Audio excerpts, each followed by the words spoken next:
ఎవరైతే ఆయా జిల్లాలు అప్పటి గోరంటి బుచ్చి చౌదరి గోదావరి జిల్లా అంతా చూసుకున్నాడు, దేవినేని నెహ్రూ కృష్ణా అంతా చూసుకున్నాడు, అనంతపురం ఇతను చూసుకున్నాడు. ఇలాంటి వాళ్ళు తనకి ఏకుమేకయ్యి అక్కడంతా ఇబ్బంది పెట్టారు కాబట్టి ఎన్టీఆర్ నుంచి పార్టీ తీసుకున్నప్పుడు తనకి మింగుడుబాటునీయకుండా చేశారు కాబట్టి ఆయన అట్లాగా జిల్లా ఒకళ్ళ గ్రిప్పు కాకుండా నియోజకవర్గాల వారీగా ఎంకరేజ్ చేయడం బిగిన్ చేశారు.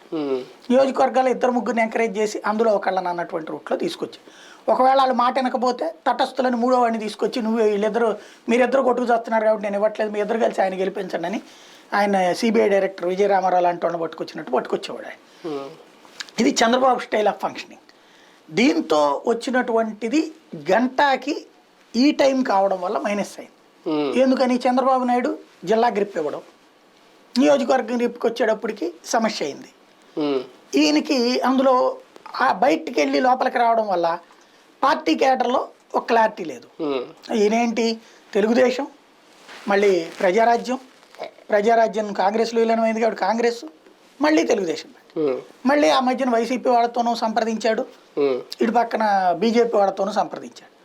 అంటే ఆయన రాజకీయ స్టాండర్డ్నెస్ కోసం ఎప్పటికప్పుడు ఎతుకుతూనే ఉంటాడు. తప్పలా ఎందుకు అయ్యన్న పాత్రులాగానో ఒక అచ్చెన్నాయుడు లాగానో ఓ స్ట్రాంగ్గా ఉండిపోలేకపోయాడు.